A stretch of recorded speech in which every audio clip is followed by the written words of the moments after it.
seems that envy is my sin. Oh, what's in the box? Not till you give me the What's in the fucking box? What's up, you magnificent maniacs, and welcome to another episode of What's in the Box.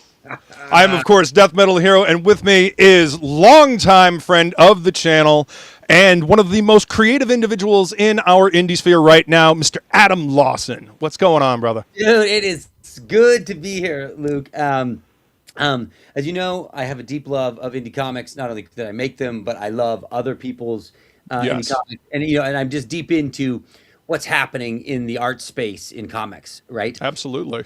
And and it feels like there's this, like we're in this super exciting time where manga and Western comics are starting a lot of merging over. You see it in like art from Daniel Warren Johnson, where you can see a lot of that manga influence. Him maybe at it. Same thing with Nick Dragata. You know, he keeps talking about Kentaro Miura and his influences there, and it's like, and then also too, just what's happening because of the crowdfunded arena.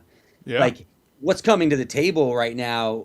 It just makes me so happy to see, like, we're having kind of like this renaissance in it, right? I It's agree. Like, if you think like the greatest time in comics, in American comics at least, was in the 80s, right? It got you Berserk, it got you The Hard Goodbye, it got you The Watchmen. Oh, yeah. It got you The Dark Knight Returns, it got you the sort of the best work ever done. Yeah. And then like, you know, the 90s had certainly some fun art, and there was some, you know, sort of like this chase, but it like it's from like the true art storytelling. But I feel like we're getting back to that like I agree. mad renaissance of like the gates have been opened, and it's awesome. Well, the way I always look at it is the indie sector always pushes the medium forward. If the mainstream stuff gets stagnant and boring, the indie creators start. Well, if they're not going to tell the stories that I'm looking to read, I'll make my own. And so they make their own things. I mean, look at where the Ninja Turtles came from. You know, it was a joke, obviously, but they were taking the things that were popular at the time, kind of parodying them a little bit, and then they created this, you know, amazing juggernaut of an IP that has continued for 30, 40 years.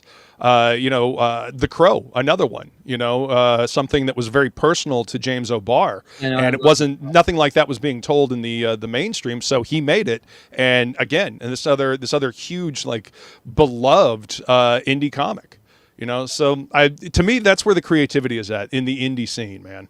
That's where the excitement is.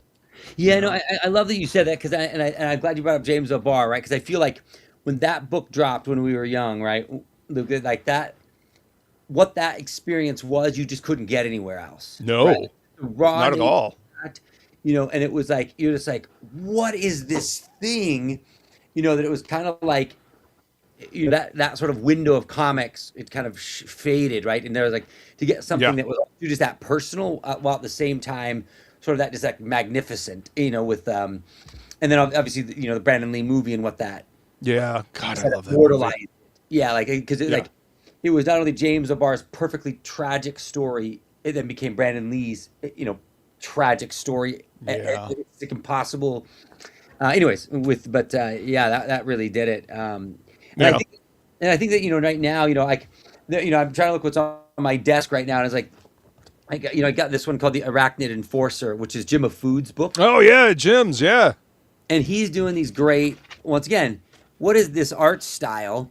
There's these, essentially he's doing these parody books. The last one was Batman. Yeah. And this one, where it's like kind of like the crude, sort of R-rated, silly parody of what these characters were. Yeah. But through Jim's just one of a kind art style, right? And yeah, for sure. Great cover by Mike Del Mundo. And I look at something like this, and you're like, what a rad experience! That, like, without a crowdfunded arena, you didn't get that. You know what I mean? Yeah. How did Jim get that out? He got it out to 7 people at a con. It didn't get to happen, and like that's. Yeah. Anyways, yeah. That's one of the beautiful things about the way the indie scene works now, because obviously back in like the 80s and 90s, you had, pounding the pavement, going to shops, trying to get your book out there.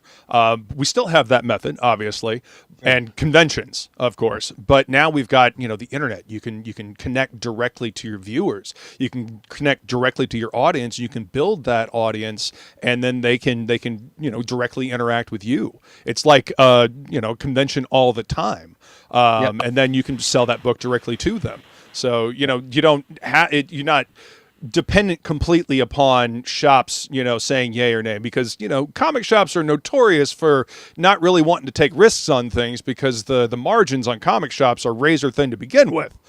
So now we've got a whole new avenue to sell books to people, and we can still do conventions.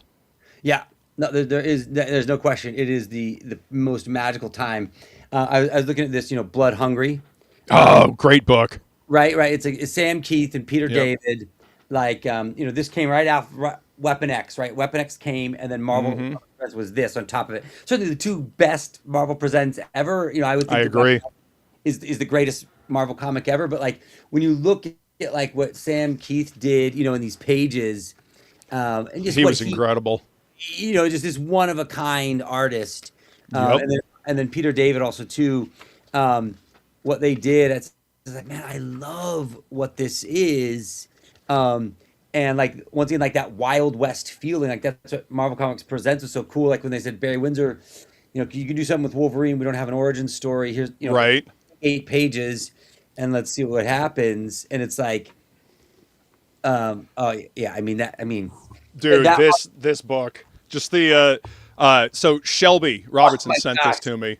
Like, I fucking love just poring over these pages and looking at the artwork. Barry Windsor Smith was just leaps and bounds, just so ahead of the game with this. So ahead. Look at that image right there. All that splash with him with the claws out like that. That image still hasn't been topped. No, it hasn't. Like that also too, that cover image of him that's in the profile that makes him look almost like a falcon. That like animal nature to him. It's like they still haven't done it. Like that still hasn't been surpassed. I agree. It's just like when I read this for the first time, it blew my mind as a kid. Like seeing that, oh my God, these are not just like superhero stories. These are real stories that have like serious life consequences, and like this is so grounded yet still fantastic. It's amazing. It blew my mind as a kid. Yeah, and there you have Wolverine naked with like this helmet on and all these machines, all these machines hanging from him. It was so primal, right? Yes. And like that helmet design, once again, it's still nobody's done it better. It's like you're looking at Michelangelo's David. It's like it's not really been. You haven't done a better sculpt, and like, that feeling of like I know those pages. I have the artist edition 2 of Weapon X. Same thing. You look at that and you're like, it's incredible. how is this happening? And what's insane is he traditionally drew it, he traditionally colored it, and he traditionally lettered it himself. And you're like, that level of vision. I don't know it's just incredible, man. Yeah, we don't get that very often anymore. I've often wondered whether it's because we don't have people that can do that, which I think we do. I think it's because timelines have become so compressed. The time to get things out, he had time to work on that. Bernie Wrightston, when he did his Frankenstein book for Marvel way back in the day, another gorgeous, just lavishly illustrated book, but that took him years to do. And so he could put the time into it. I don't think anybody gets the time to put into stuff like that anymore. So that's probably why we don't get that. Yeah, I know that that I hear people talking about it. You hear Scott Snyder talking about it. You hear guys who are really doing it in the mainstream world, right? And they're often saying, hey, unfortunately, the truth of it is, even Matthew Rosenberg, these guys, hey, listen, comics now live and die by like 4-issue arcs, right? Like. And your book disappears after issue 3, so it's so to have like a persistent vision is pretty hard because it's like, oh, your issue 2 didn't really sell, so now shops aren't carrying it. Now it's just gone. Like you didn't even, it's like the movie business. Thing, it's like man. such an opening weekend, and then if it didn't take, that was it. So, but yeah, so. But speaking of, pouring their hearts into it, not saying Yeah. this is Barry Windsor, for the record. But there's the same amount of love. There's a lot of same amount of love, but I'm not Yep. saying that I made history. So, with Mad Dog Morgan, which I think probably appeals to your sensibilities, as it's wrestling, and it's not just wrestling; it's indie wrestling. Right. It's horror. It's there's definitely body horror elements. There's Cronenberg stuff in here too. Yeah. This is Maxie's art, who I feel like is once again that convergence of Western and manga style energy, all the speed line usage and all the sense of motion, and then brought to life in this beautiful book. It's just this gorgeous. Yeah. Can't wait to open mine. Yes. So it's like this really kind of incredible thing we got to do pour our hearts into it. It's because I just paid Maxie. I make TV commercials so I can do comic books. Yeah. It's kind of the secret. Do this because you love it. Exactly. Exactly. It's like I make commercials and I enjoy it. Don't confuse it. But it's like, but really what's most exciting is like, oh, look, you got an extra commercial this month. Gonna be getting some more pages done. Heck what I mean? yeah. And so, he and I got to take some time. Brian Kreisgau, worked on the script, and Heck yeah. and Another good dude. Oh, he's the best, right? The best. And like He's a homie. Able to fully develop it. We made this whole thing, and I just paid for 150 pages on my own, right? And just built this thing That's out. fantastic, man. And then I was able to pitch it to the publisher, like, hey, here's this book. Yeah. And they ended up buying it and acquiring it and going with it. And then they gave these, Heck yeah, dude. awesome editions. And so I'm stealing your thunder on opening the box. Oh, yeah, we're going to get to that. We'll go ahead and say a quick hi to the chat here. Rushbook says, what's up, Luke and Adam? What's in the box? That's right. We got Oliver from 656. What's up, Oliver? Good to see you, brother. Dude, Thank you for being here. Oliver, dude, listen, he and I ran into each other at San Diego Comic-Con. Yes! An exclusive little book here. We were both trying to get Heck yeah, dude. for Daniel Warren Johnson. We both got denied. No. We weren't prepared for what that. We thought, there'll be a few. Oh, his lines are ridiculous, man. I've tried to get, dude. I have tried to get that Murder Falcon book that you sent me signed for 2 years in a row. By the way, I love that fucking book. That book hit me right in the damn feels when I got to the end of it. Holy shit, dude. I write that book, and I think for you, your love of metal and Daniel's love of metal is deep, right? And it's like, oh yeah, the way he translated that into this incredible like cancer patient / dude, just such a heartfelt story.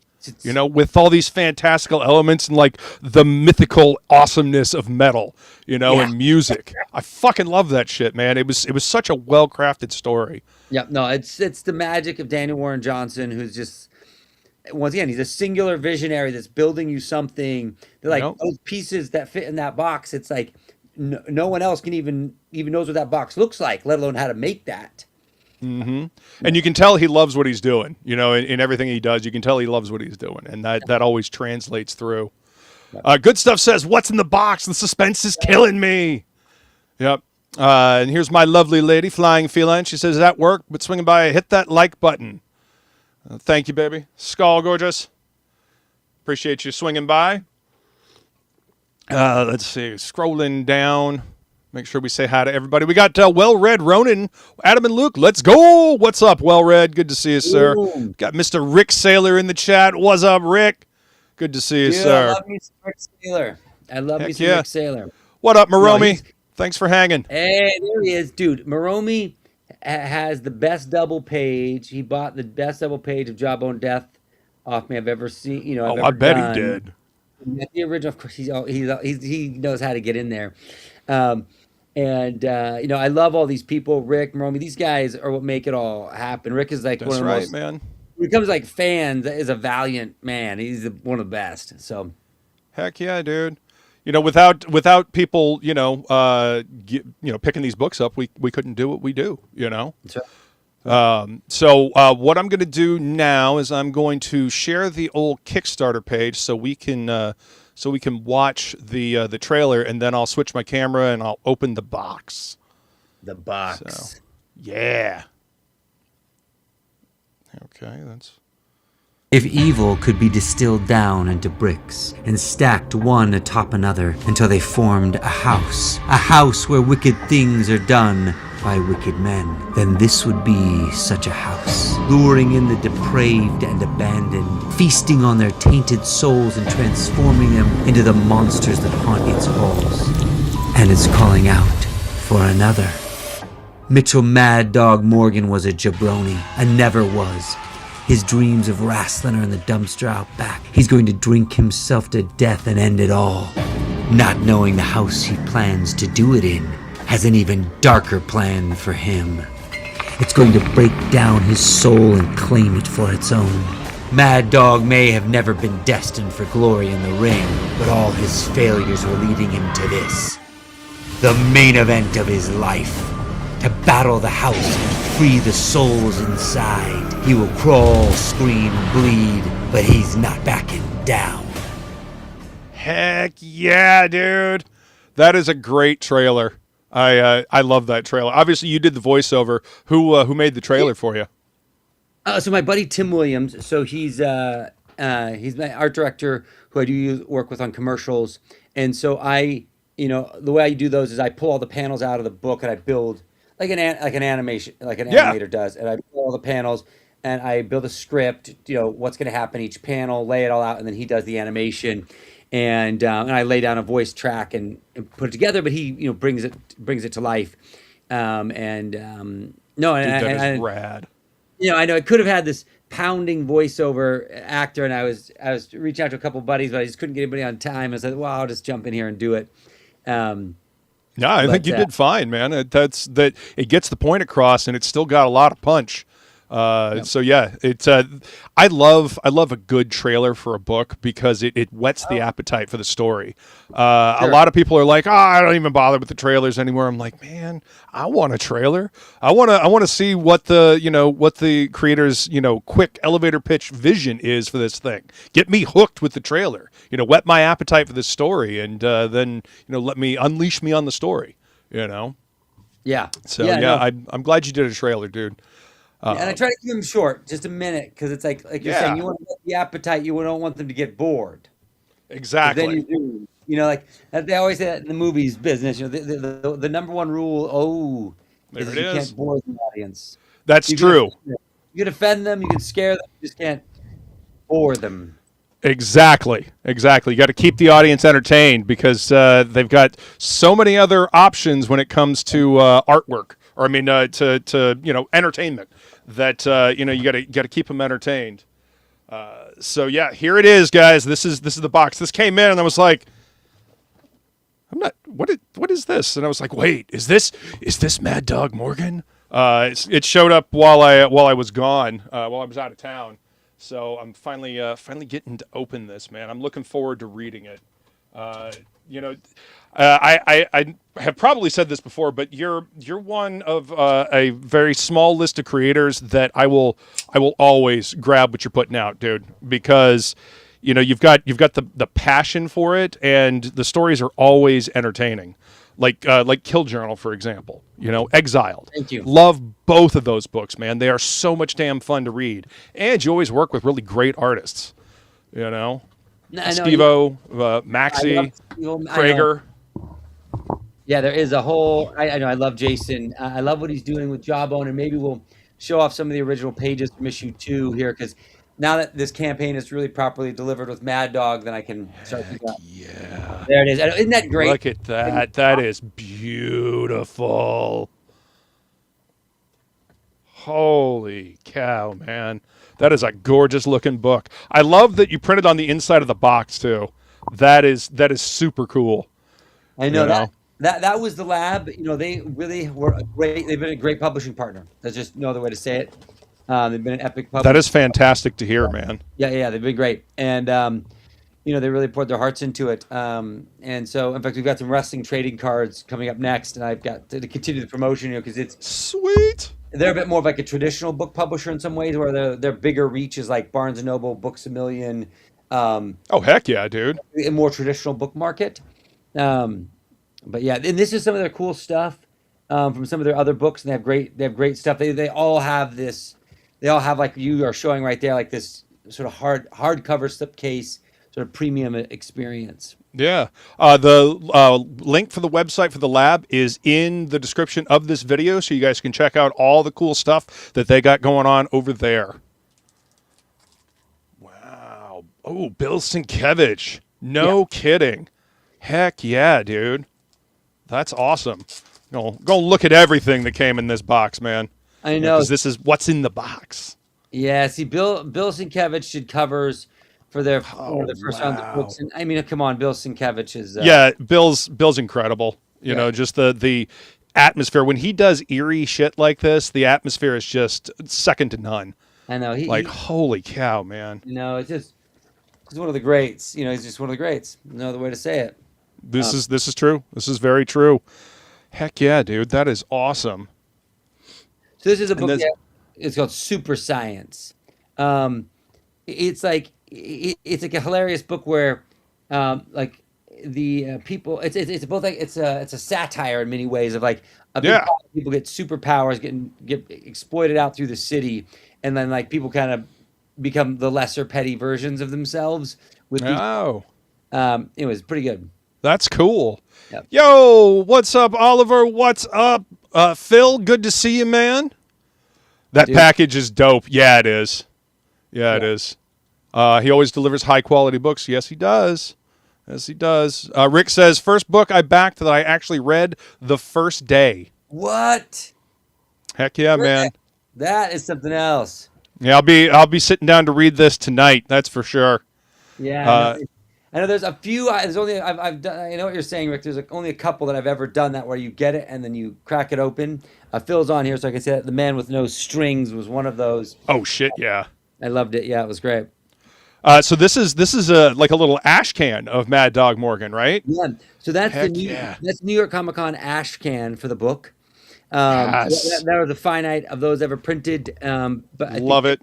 If you back to day one, Luke, then you got that. I remember you were live at NYCC, and you're like, yeah, there's and it's got the soft touch cover. Yep. I love the feel of these covers. I love them. I know, right? There's something. Oh, and it's in black and white. Of course. Yes. I wanted it to feel Zine-like, because I wanted it, because this is a sort of a grungy, dirty story, right? Yeah. And it should feel that way. They shouldn't feel like you paid a lot of money for this thing. It should have feel like something that you got at a Gorilla Biscuits concert. Right. Oh, dude, This is awesome. I really do enjoy seeing Maxie's artwork in black and white. I personally feel like Maxie has a bit of that Daniel Warren Johnson vibe to his stuff. Especially in these action scenes. It kind of reminds me of the stuff that I saw for Daniel Warren Johnson's Do a Power Bomb. That kind of like, the stuff in the background and just the action and the way it's depicted. That's fucking great, man. Heck yeah. Love me an ash can. Ash cans are awesome. I don't know, and I know we did them for Exile, but that publisher really wanted him to be full size. Mm-hmm. I like the small version because in my mind that's what makes it the ash can. But lots of people are doing the full size thing. But yeah, this is a foil print. Love it. So Mike Spicer did the colors on that, who also did Murder Falcon. Great guy, and yeah. I gotta say, I love the resurgence of like the holographic covers and prints and stuff like that. It reminds me of collecting, in the 90s.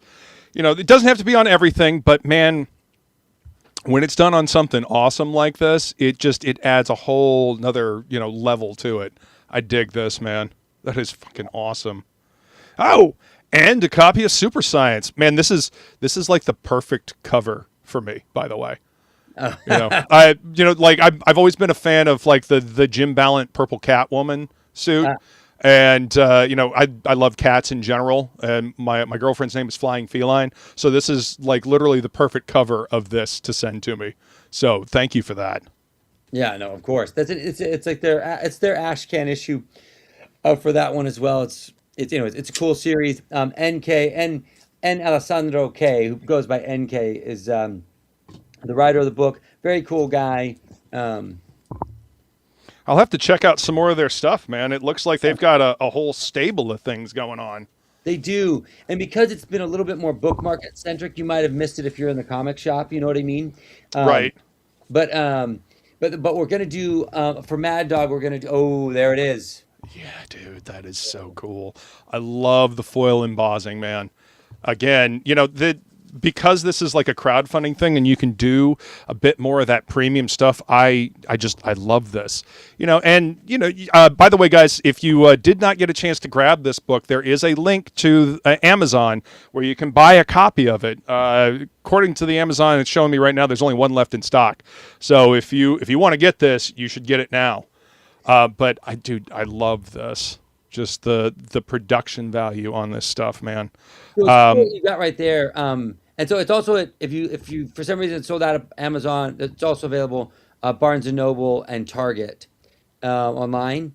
But what you've got right there, Luke, is you have the Kickstarter exclusive cover. So that's never reprinted. That's it. This is right. It's my favorite. Mine. All the covers. This is it. There's only a couple hundred of them ever made.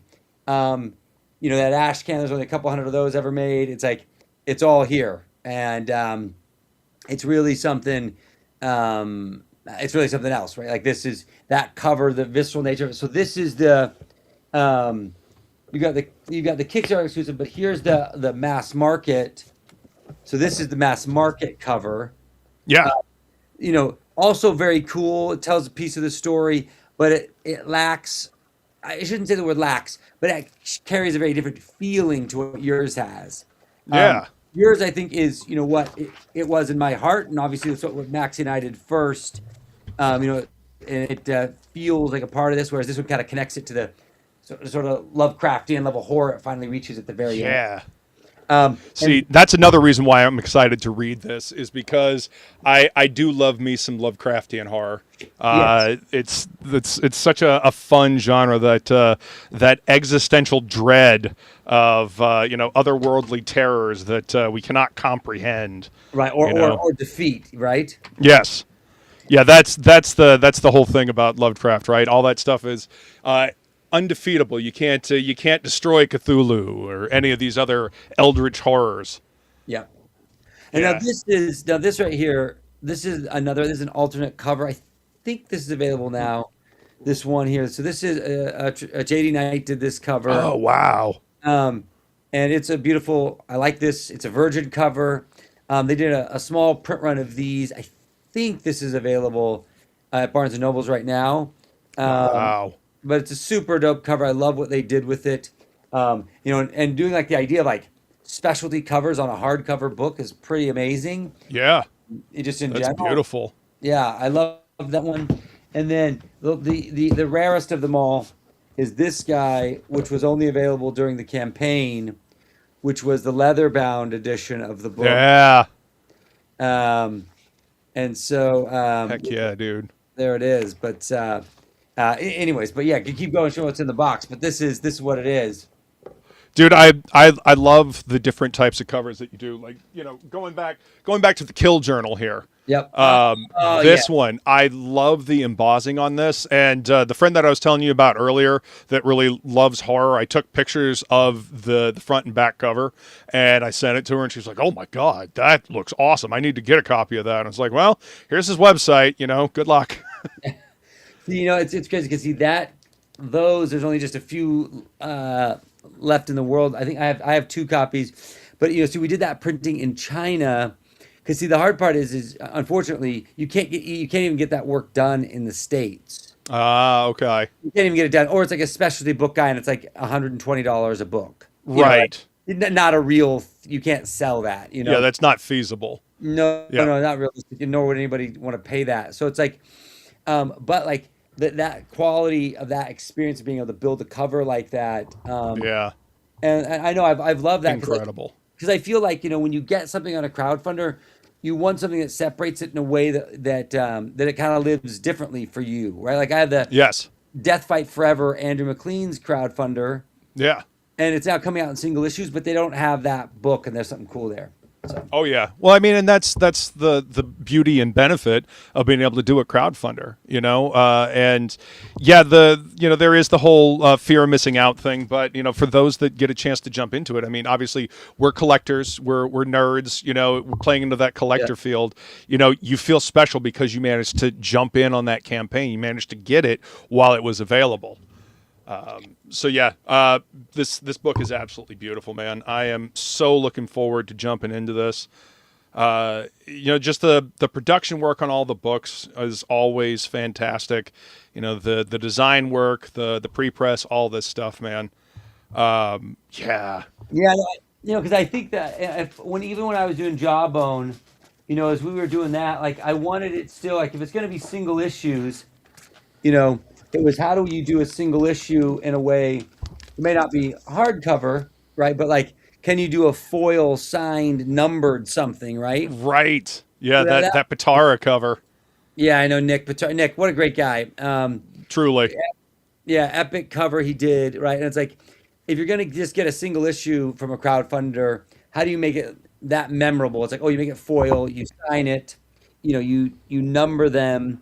Yeah. So that way it's like, gosh, I got something that wasn't just a trade paperback thrown in a bag, right? Like, Yeah. how do I get past that experience? Well, you make it an event, Yes.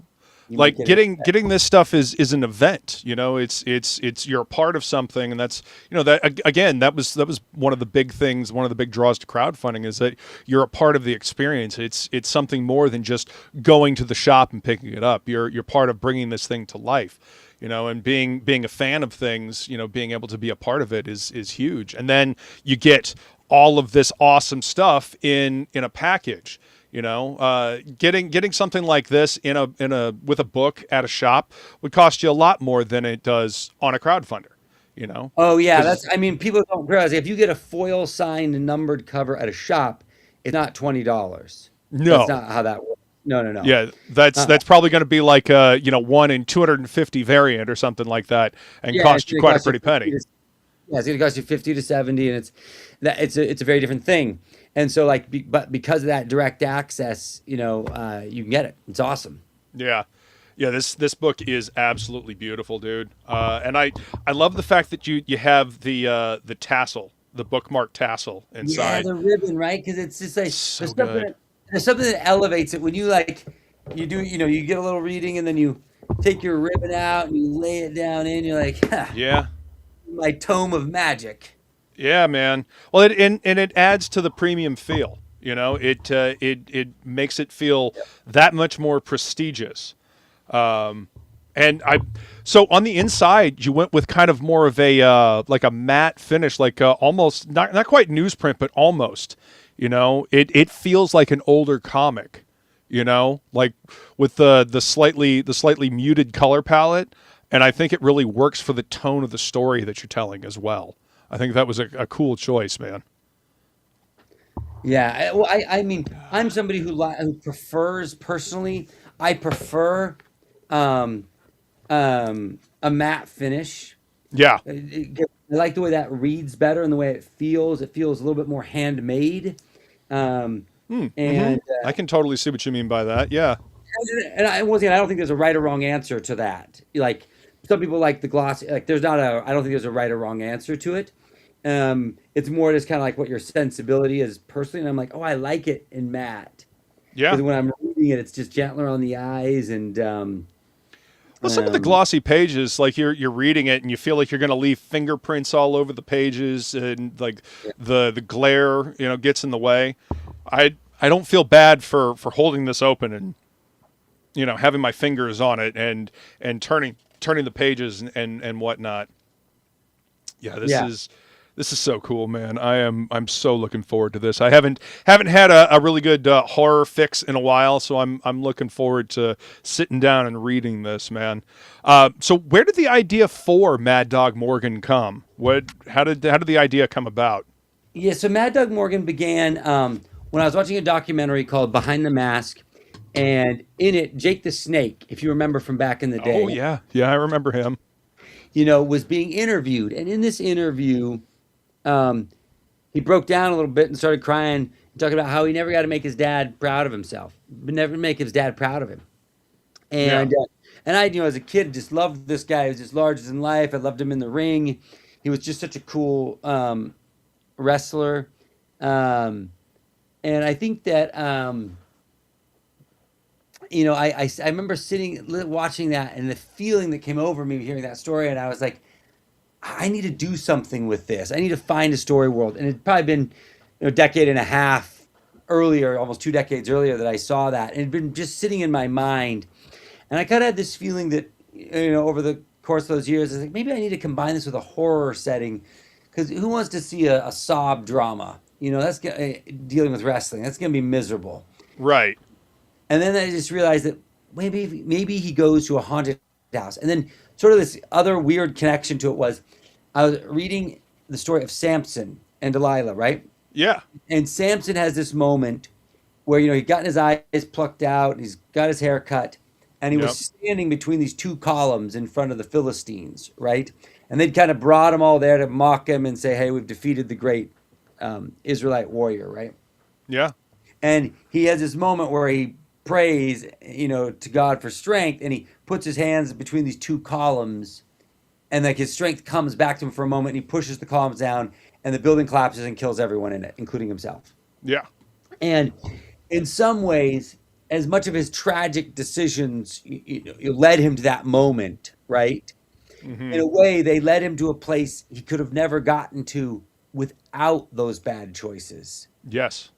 And so he was in that place, and the only way he could have got there, and everybody would have been surrounding him and laughing and totally unprepared and unguarded, was because of that, right? Yep. And so it looked like his failure actually really set him up for his great victory.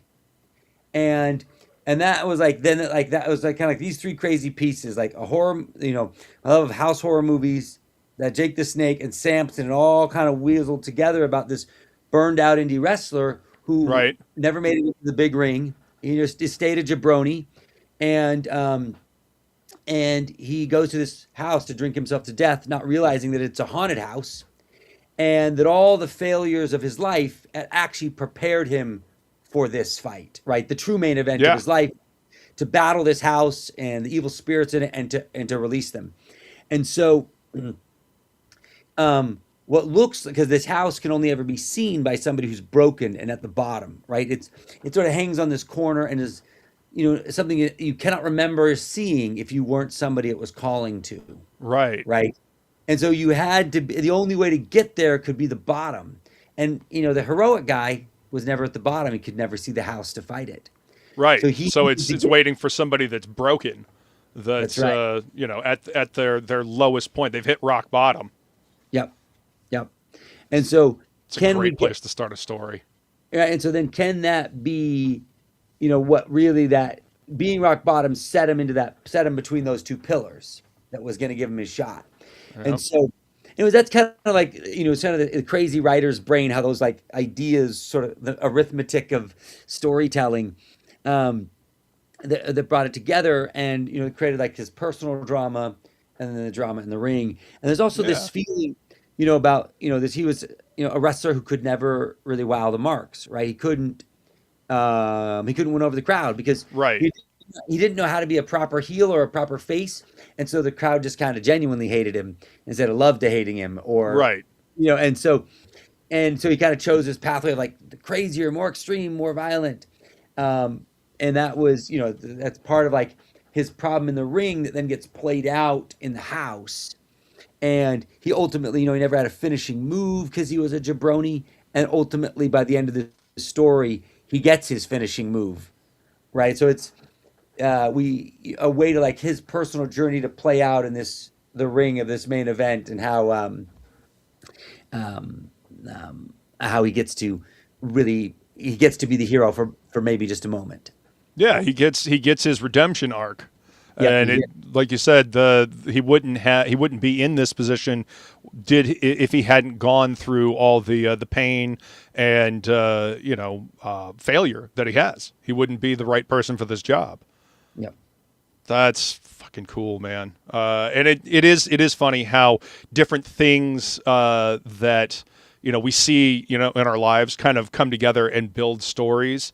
And like you get this little bit here and you hold on to it, you get this little bit there, and then another thing here, and then all of a sudden they kind of fuse together into this story that kind of clicks together, and then you put it out, Yep. and it's funny how that works. Yeah, that's right. And Maxie's done such a great job in No, this I know book. I couldn't be happier with what Maxie did with the book. So it's just an awesome thing. And Patricio Beautiful stuff. actually did the colors as well. Who did? A guy named Patricio Del Pesci, also an Argentinian like Maxie. Yeah. And but though Maxie lives in Dallas now, he just moved here. His wife's work took him to Dallas, and but Patricia I think did a great job as well too. These what feel like he's working more in flats, and it feels a little bit more handmade once again Yeah. in the art style instead of such the heavy rendering and highlighting and modeling that comes in different styles. Once again, not an evil thing, just what I don't think was quite this story, right? Yeah. Well, the colors, all of it has to come together to fit the story. The story, the artwork's got to fit the narrative. It's got to help tell the story. The colors do the same thing. The lettering even does the same thing. Good lettering kind of fades in and it blends with the rest of the story and the rest of the book. But bad lettering stands out like a sore thumb, and it can actually pull people out of the story if it's not well done. All of this seems to be working together. And I do like the kind of the flatter colors. It fits for, not just the artwork, but for the story that you're telling.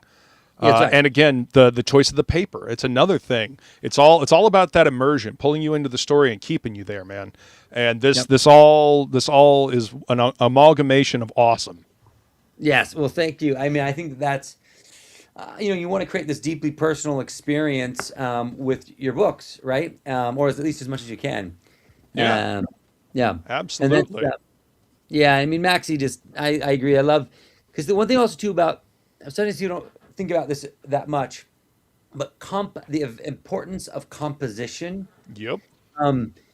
So I feel like there's the three most important aspects of the artist are composition, emotion, and emotion.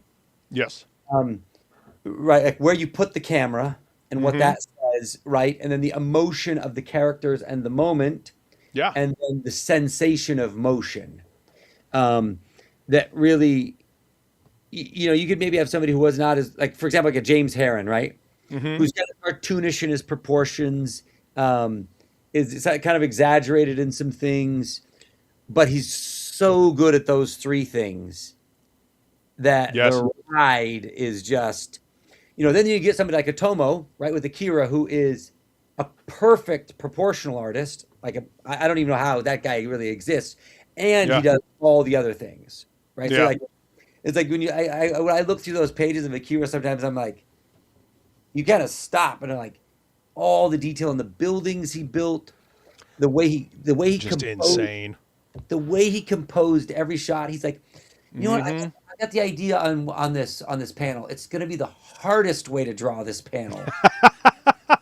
Right? But it's going to be epic. But it's going to be so good. It's like, Yeah. literally, it's like, oh, that guy just sat around thinking, well, what's the hardest way I could do it? That's the one. It's like, because the way that those panels come to life. Anyways, that's once again like a one of a kind of a Mount Rushmore creator that has the level of gifts that they have. But like, I think that like Tatsuki Fujimoto, who does Chainsaw Man, I think is somebody, he's often said it. He's like, unfortunately, I'm just not a very good artist. I really wish I was a good artist, but he has those three things on lock. Yeah. And his art gets better. He's not Boichi, he's not Jim Lee, he's not Akira, he's not Otomo, I mean. Right. But because of those three, he can sell 8 million copies of Chainsaw Man every time the book drops. Because you're like, I want that ride. And that's what it is. Yeah, having that spark that gets people hooked. You don't always have to be the best artist, but if you give people an enjoyable experience and a fun ride, something that they, a trip they want to take again. One thing I've always said is, you gotta actually care about the characters to go on this journey with them, because that's what these books are. They're a journey that you're going on with these characters. And if you can't stand the character, or you don't at least have something that you like about the character, why are you gonna want to go hang out with them? Why are you gonna want to go on this trip? It's kind of like going on a road trip. You want to go on a road trip with somebody that you can talk to, hang out with, have a good time with, not somebody that's going to be irritating. Oh, absolutely. Yeah. Yeah. What's up, good stuff? Hey, good stuff. How you doing, man? Good to see you, man. Yeah. So so the next journey is going to be. I'll bring it down here for us. Yeah. This crowd is going to get to see it first. Exclusive. Y'all heard it here first. Yes, you did. You heard it all here first. So this is sheer love right here. Ooh, look at that. This is issue 2 of Jawbone. Krager. Took Jason, a year and a half longer than we initially thought. But here it is. It's all done. He's also, and so this now that Mad Dog Morgan has settled. This is coming next. So you guys will be the first to hear about it. So get ready. As we start to see these original pages. Oh, shit. Coming out. Yeah. That are going to start to be, and once again, there is nothing better than holding, original pages in your hand. Love it. Heck yeah. As you know. I love just seeing full-blown original art pages. There is nothing like it. Oh, look at that. Yeah, and it's just, I know that nothing is that. Nothing. Krager's so damn good. I know. So that's the thing, is he's so good. Like, I love. So this is the assault on the hospital, where Jawbone is with his ex-wife, and I love this panel, the way this monster's coming, right? This forced perspective there with the foot in the foreground that goes up, right?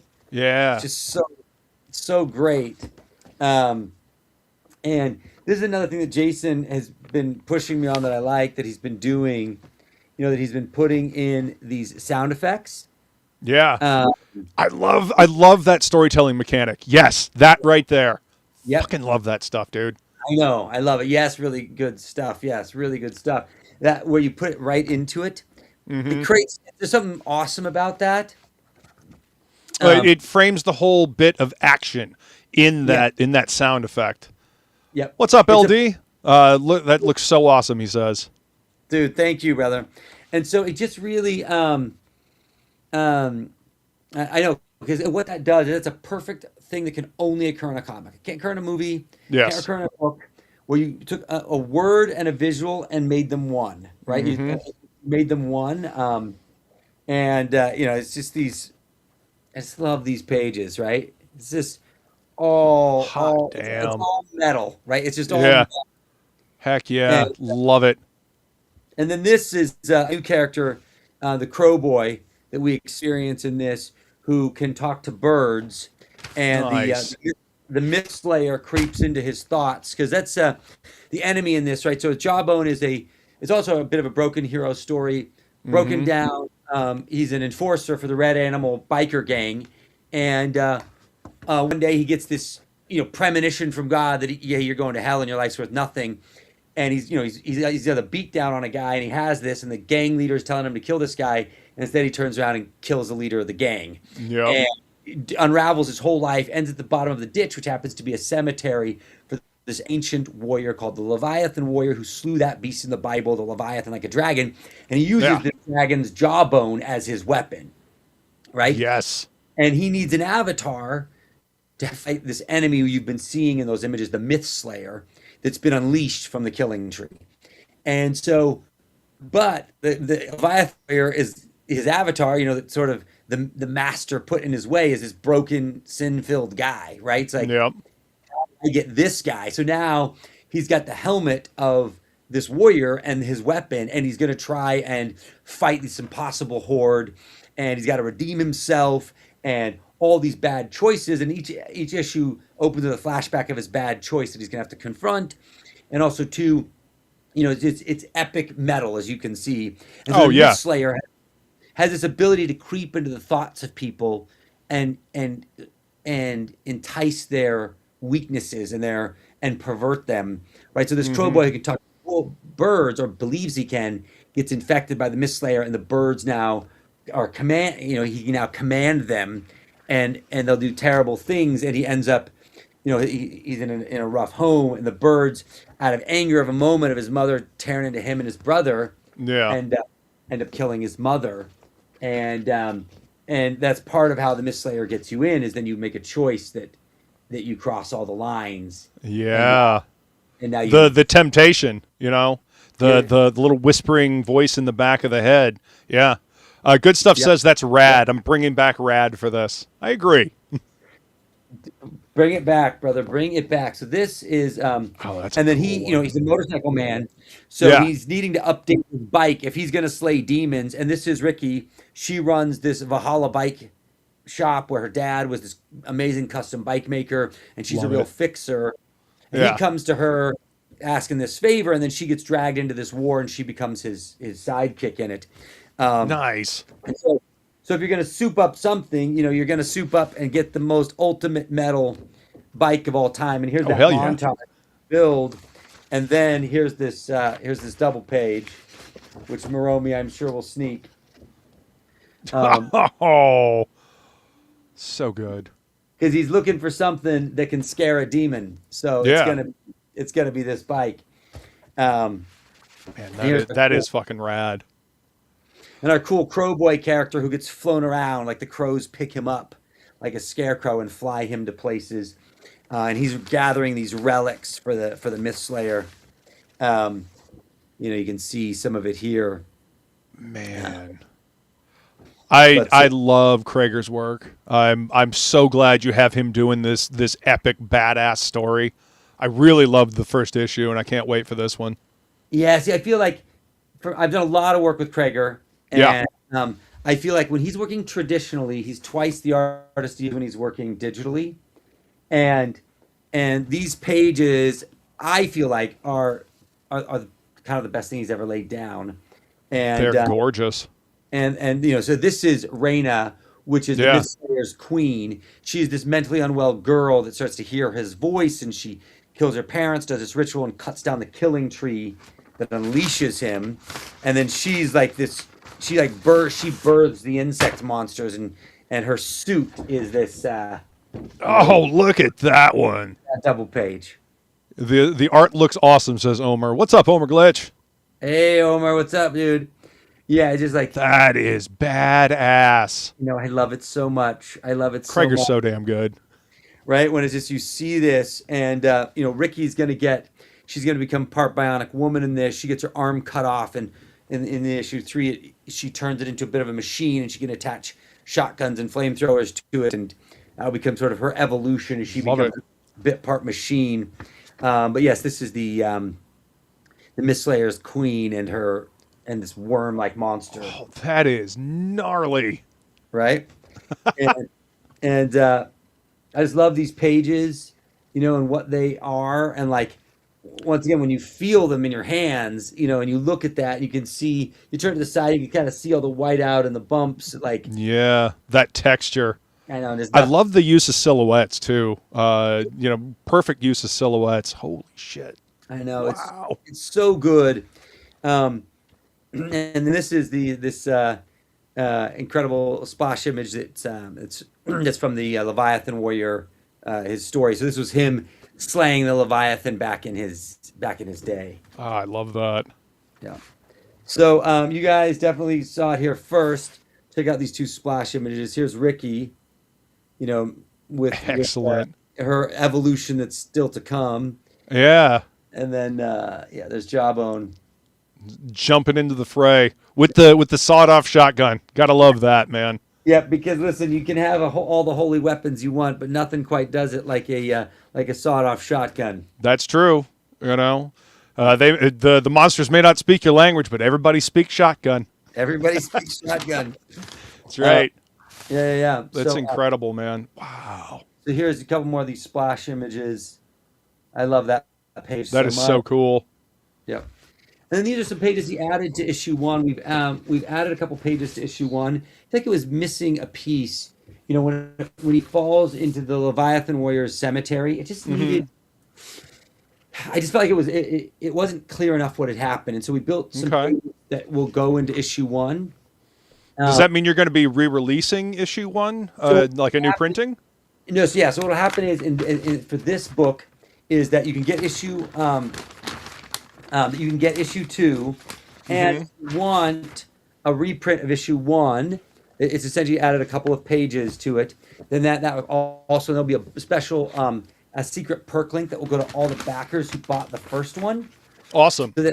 So that way they can get it in foil edition. Because what we're kind of doing going forward is like the foil print, the foil signed edition of it only happens once with that campaign. Right.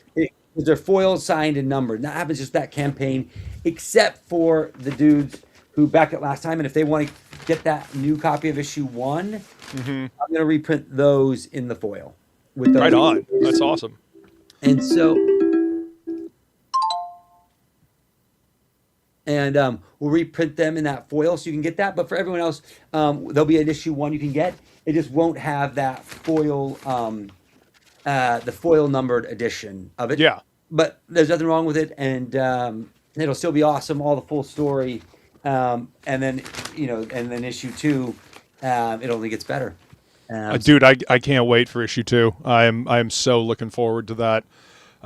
Dude, you always put out such good books, man. Always such fun stories. I do notice that a lot of them are very much in the horror genre. You have a deep love for horror, don't you? Yeah, well, I feel like that horror is like the greatest. Essentially, horror at the core of it in general is fantasy. Yeah. Love fantasy stories, but horror is the component you can add to a modern story that makes it a fantasy without having to add a wizard with a pointed cap, right? And so there is and I like that, and I think that horror opens up sort of like impossibilities, in your world, and especially comic books, I think are so built for impossibilities. Yes. You know what I mean? It's part of what makes that medium in my mind so exciting, is that you get these impossible pages, impossible creatures, impossible worlds, and I think it really and horror just lends itself to that so well. And I think that horror doesn't necessarily, you don't necessarily have to have it just be a slasher, fear-based only story, right? But that you can mix and mash that genre up so well. And it brings it all. It brings it all to. I think it gives it the entertainment value you want. In the modern world, there's a certain level of visceral storytelling that happens with horror. Because horror generally there's something horrific going on, hence the name of the genre. But adding little bits like horror elements to a story that may not necessarily otherwise be horror adds like a certain level of punch that you might not get otherwise. You know what I mean? It kind of ups the ante. It makes the stakes higher because this horrific thing just happened. And yeah, I agree with you. There's a certain level of fantasy that goes along with it, and it's not all swords and sorcery type fantasy. It's dark fantasy. I mean, Conan was dark fantasy. A lot of horrific stuff happened in Conan as well. Speaking of eldritch stuff, he was connected to the H.P. Lovecraft world. Robert E. Howard and Lovecraft were they were friends. They corresponded. So that's exactly right, and I think that's a great way to look about it. Is that Conan? The part of the magic of it is this, massive serpent that's trying to devour him. It is these elements of the otherworldly that make it so exciting, at least for this format. I was thinking about like maybe a love drama in comic book form. Not saying that it can't be done really well, but maybe it doesn't take advantage of the medium as well as the others. So I could be disproven on that, but in general. it seems to be that it really settles the genre. Well, like you were saying, comics is such a unique medium, and you can do storytelling things that you can't do in other medium. You know, they've tried to do stuff like that in movies, but like for example, the using the sound effect as a panel. Like you said, you can't do that in film. It would just look weird and awkward. But in comics, it is a perfect storytelling mechanic to get the impact of what's happening with that sound effect across. You know, comics are just an amazing, unique medium for storytelling that I don't think you can get out anywhere else. And I think horror lends itself particularly well to comic books. You know, you can build and build and build, and then you can, you know, you have that showcase of the monster or this horrific thing that's going on. So yeah, again, I'm really partial to horror myself. Obviously, metal and your stuff always just fits that thing that I'm looking for in comics, man. So I'm always excited about the stuff you got coming out. Well, dude, thanks for having me come on, dude. Absolutely, man. Talk about this and open the box, and thanks everybody in the chat for being here. That's what's just so cool. That, like, you can just jump online, connect with other people who are in it too, and it's awesome. Heck yeah, man. Guys, I'll go ahead and flip my camera out one more time so you can see the awesome stuff that I got in the box today. Obviously, the main book, Mad Dog Morgan. There is a link to the Amazon, and you can. You said you can also get it on their website as well, the lab. Yeah, you get it. You can get it at Barnes and Noble. Get it on Barnes and Noble. On Barnes and Noble, Books A Million, Amazon, and Target. Online, all four of those. And Target, man. I love the fact that you did a crowdfunder, but you're also putting it out everywhere else you possibly can. I think that is a fantastic idea, and more creators need to do that.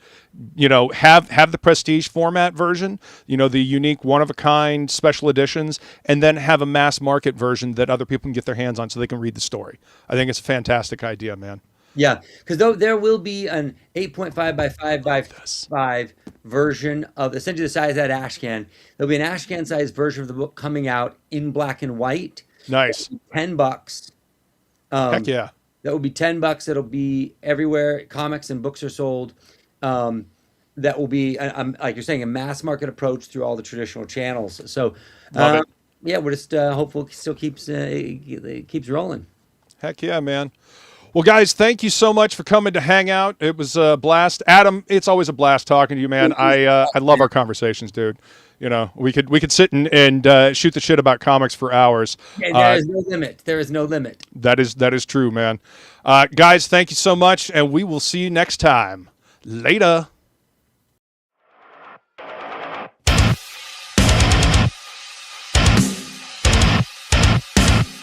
It seems that envy is my sin. Oh, what's in the box? Not till you give me the What's in gun. the fucking box?